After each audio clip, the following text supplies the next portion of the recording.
Can we have a conversation? Me and you. Can we have a conversation? Just a minute or two. We'll make a connection. Let's have a conversation. Hi, everybody. Welcome to the podcast. I'm excited about our guest today. Our guest today is Shavon Arline-Bradley. She's the founding principal of Reach Beyond Solutions. Now, Reach Beyond is an executive leadership firm, and they come in and deliver multifaceted trainings and plans, and strategic plans for companies. But even before that, Shavon also worked for the Office of the Surgeon General.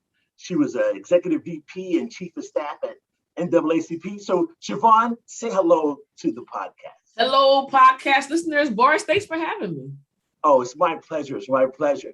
And I'm looking forward to today because we're going to be talking about embracing change, being a change agent, a catalyst for change.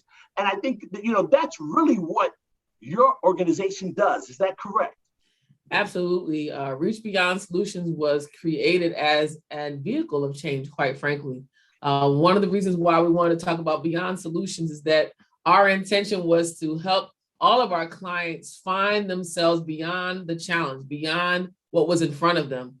And as we think about the word change is so hard for us to deal with. I'm a mother of a 7-year-old, and change is terrible for 7-year-olds, but it's harder for adults. And so that is what we do. And our team of consultants loves to work heavily on these issues that are affecting corporations across this country. And we're going to talk a little bit more about that tonight.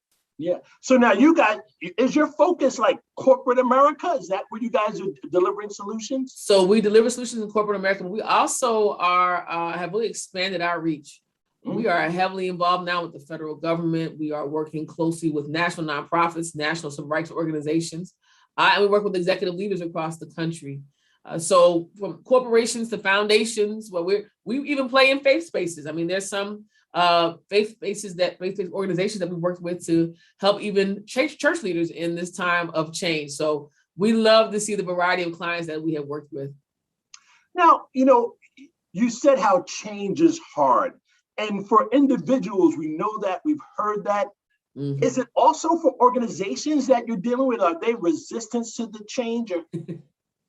Yeah, so it's actually harder for organizations because it's made up of individuals that are already operating inside of their perspective. And what we know about humanity follows patterns very well. Okay. That's why you notice in corporations, when you have a product, when you do something well, you stay the course. Sure. And watch the product move, because that's what we do. We align with where our organization goes. And when there's a shift, when there's something new that's added, when there's a removal of a staff person, when an executive leader makes a change in the mission, when the board decides something is going different, it's like, oh my goodness. And so, yeah, it's harder when it's an organization because you are literally right-siding a ship that's been constantly moving in a direction, and change is requiring them to not only mid-course correct, but also, and sometimes introspectively look at themselves and say, well, why am I having such a hard time with the change if the change is put in place to make a positive difference? I will say this to you, Boris, that many of our clients, they find themselves in a quandary and at a crossroads because what they're trying to figure out is if the change is meaningful and if it's going to be, quite frankly, profitable, and will it help their organization move forward? Well, now, when you say if it's meaningful, shouldn't that have been part of the planning, the design, before we say we're going to do this change? Yeah, it should be in theory. And I love theory, but theory into practice is always different than everyone else's experience. So theory would say that we would have had a whole an internal plan for change management, right? An internal plan that said we have a strategy, we're going to have these objectives and these tactics to follow the strategy, we have a timeline and track it.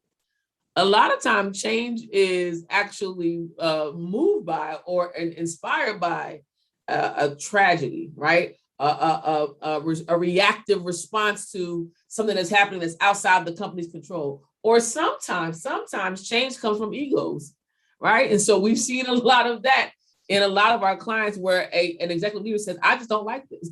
And so the question is, how is that? Is it informed? Was it informed by your staff?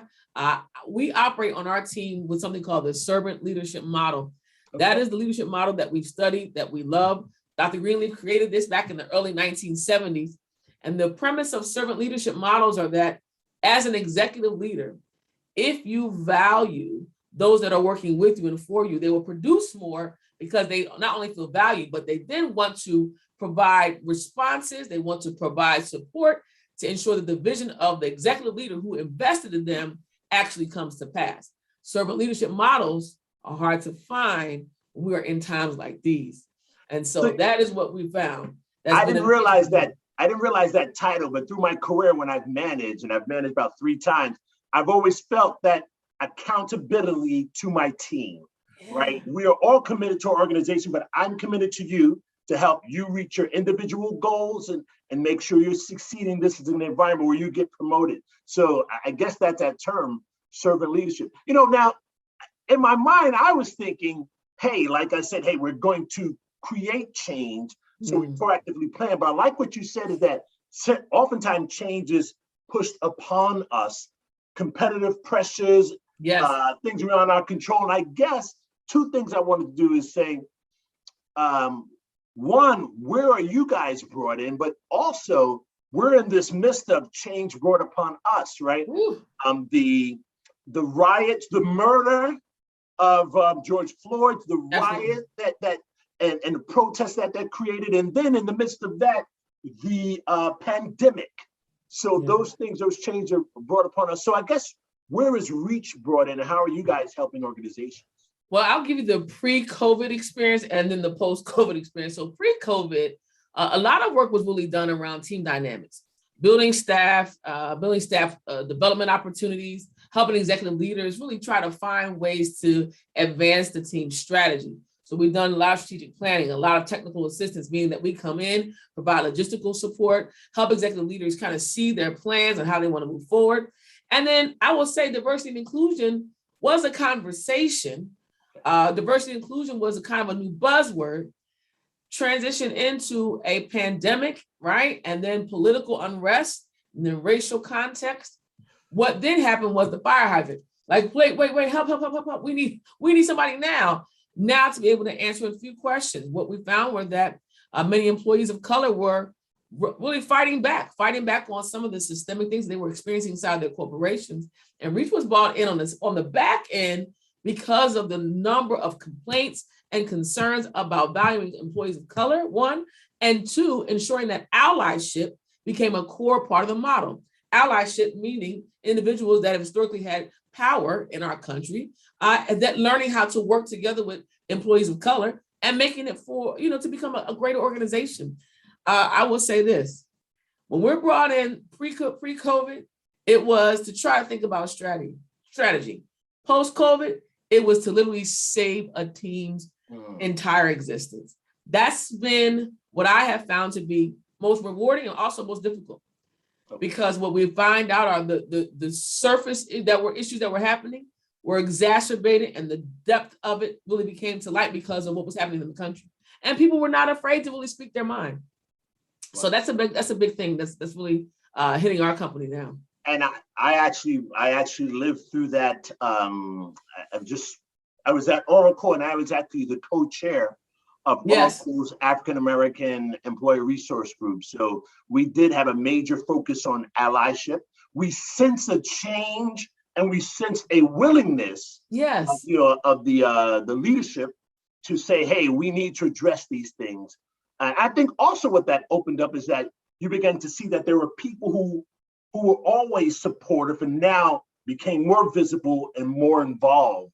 So always supportive, but did not know how to support verbally, did not have the, quite frankly, political support, right? I mean, you got to look at, there was so much to lose for a lot of people in this space. And what I've learned about particularly our country, the United States of America has a lot of nuances that many other global teams do not have. I've done some global work before. And so issues like colorism are global. You know, there are some other issues around particularly gender practices. When it comes to race and racism, the way that it plays out in the United States, it is a little bit different than it is in the European markets and then other markets that are predominantly people of color. And I will tell you that this idea of having allies that now have a voice without any repercussions is a new sense of cover that was not there pre-COVID one and not there pre-George Floyd response. And just to kind of circle back on what you asked as it relates to change being brought upon us. So some of that was acceptable, right? So people just said, I just brushed it under the rug. Yeah. Now it's no longer acceptable just to brush it under the rug. But if you're looking at the way that the country is moving, what we're also noticing are some of those things coming back, where we're kind of sitting back into our comfort zones again. So this is why R.E.A.C.H comes in and says, hey, no, you said this is a part of your core organizational policy and practice. How do we sustain it? How does it not become just the Black affinity group or the women affinity group? How do we get it entrenched in all of our policies and practices as an organization? Yeah. Organizational culture. Yeah. And you just said something that I'd like to have a little conversation around. Sure. Politics and policy, Mm-hmm. I guess, and how that filters in and impacts change and how change is, I guess, executed, how we see it, how we, it's an ebb and flow. And I tell people all the time, you don't have to be partisan to be political. The difference, right? So what people get caught up in, particularly in our country right now, because we're so polarized by political party, is that is you have to choose a side, choose a tribe, or die. All right. We have made it that convoluted and it's unhealthy, quite frankly, because what you're doing is you're actually missing out on the value, right? It's the D&I move, missing out on the value of all of the individuals that have perspectives that can be brought to a table. So the idea of healthy debate has become a massive disruption in many boardrooms, in many office suites, online on Zoom, Teams, and Google Meet, whatever you use, right? So this context for politics is a little bit different than partisanship. Sure. Political context and understanding different sides actually should make an individual and a company more marketable to their clients, to their consumer base, solely because they're able to speak different languages. Sure. And different languages means that you understand who you are and what you value. And that's a skill set. And so partisanship to me, it's going to be the death of all of our work. I'm just going to tell you. Partisanship is the problem. Political understanding, though, is not. I have my own partisan experiences because of my own theology, my own psychology, my own philosophy, but I have to have the ability to come outside of what I only believe, hear from my colleagues so that we can work together to create what's best for our organization. And so that's the different languages. So when you say the politics, we understand, the different people, their values, right? What they value. Their value, yes. What drives them, their decision-making process, and be able to speak from that. I guess, I want to segue a little bit from the organizational conversation to the individual. And I'll use myself as an example. Okay. As I've gone through my own corporate America career, I think one of the things I look at is that I didn't understand the politics and navigate or leverage the politics correctly. Right? I've managed 3 times, and each of those times my team met their goals. We exceeded our numbers. We went to clubs. We had people promoted. Right. But when change happened, each of those 3 times, it was like, well, Boris, you can go back to the individual contributor role. And I think that was me not really understanding the politics. So for our podcast, audience, for people like myself who need to be able to embrace that change and take advantage of that, what do you say around the political part of that? Yeah, so politics really begets policy. So the politics is really understanding not only the breadth and depth of you meeting your numbers, but what it takes for your individual team members to get to that place to be productive, and for your organization to look at that and create the kind of environment that helps them thrive in that space. So the politics means I do the work. I ask around. I gain insight on my team's understanding. I talk to my CEO. I talk to my C-suite leaders, my VPs, my SVPs. I gain insight on the culture of the organization. You have to politic so that the policies are created for you to be a better employee. And I think that's a And I'm a Beltway person, right? So I'm from New Jersey, originally born and raised. Shout out to Jersey. Love the good Garden State. But I've been doing a lot of my career work in the Washington, D.C. area. And the way that we function in the DMV, which is why the country has so many issues, right, is that it has been polarized, and all they teach you is how to partisan focus. What I've been able to learn as an entrepreneur, as an executive, and as someone that needs to go into companies, is that I learned to understand that the way I do my politics, the way I interface, the way I ask questions, the way I do human interaction, that allows me to then push for policy changes. What do I mean by policy changes? Policy changes means that I am now looking at the best way for my company to integrate the kind of practices that enforces the kind of values that I want to see happen. So if I'm integrating hiring practices that are equitable, if I'm looking at our communications practices, if I'm looking at consumer input, these are all policies that we want to have that help build our company's bottom line. But that can only come when you do the politicking. That can only come when you're engaging. So that's just an example of ways that you can think about that. And the individual has more power than they think. Your company is waiting on you to say the thing. And what's the thing, Shavon? The thing is what you've noticed, the trends that you followed, the voices that you've heard on the ground, the things and practices that you've observed in your office that you see help your team either thrive or cause prohibition in your team. That's why it is so important for executive leaders to see their team members as individual, strong leaders that can help build their companies. It's a both and conversation. So if I'm going up that ladder and trying to grow my career, it's one, got to hit the numbers, got to do the that need to be done. But in addition to that, it's understanding the policies, the politics, right? Hearing what's going on and being able to come to my leaderships with those kind of solutions, recommendations that says, hey, Boris has an understanding of how we can do better and improve. And that is what will help me continue to, promote, grow, move myself up the ladder. I'm in a cohort right now learning about board practice, corporate board practice, and corporate board governance. And one of the things that I learned, even in a session that we've done recently, was that your senior executives only see you when you bring value. And it was so helpful for me because as I think about issues like diversity and inclusion, the problem is a lot of times on face value, you bring no value until you make the statement, until you meet the numbers, until you begin to see your practices changing, until you make yourself known, not at the expense of your colleagues, but in addition to the work that you're doing with your colleagues. And that helped me as I'm really working with executive leaders, with managers across the country in multiple sectors, because I understand now that your value is predicated on what you bring to the table, what you can say you have done and produced, and then have people really redirected their energies and began to follow you in that process. If you show yourself a formidable leader, someone who's committed to the mission of the company, there's nothing that can be said, and you continue to document it, then you're in the driver's seat. So I like that. We're gonna wrap up with that.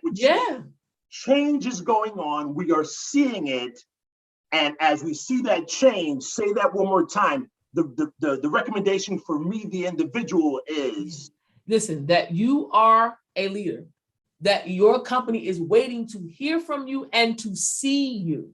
But the only way they can see past what they see, right, the face value, is if you create opportunities for yourself. Meet your numbers, meet your goals, but also think about your role in terms of the value you bring, making sure you're having conversations, making sure you're keeping your ear to the ground, following the trends, and then making it known that you are a part of the solution for the organization.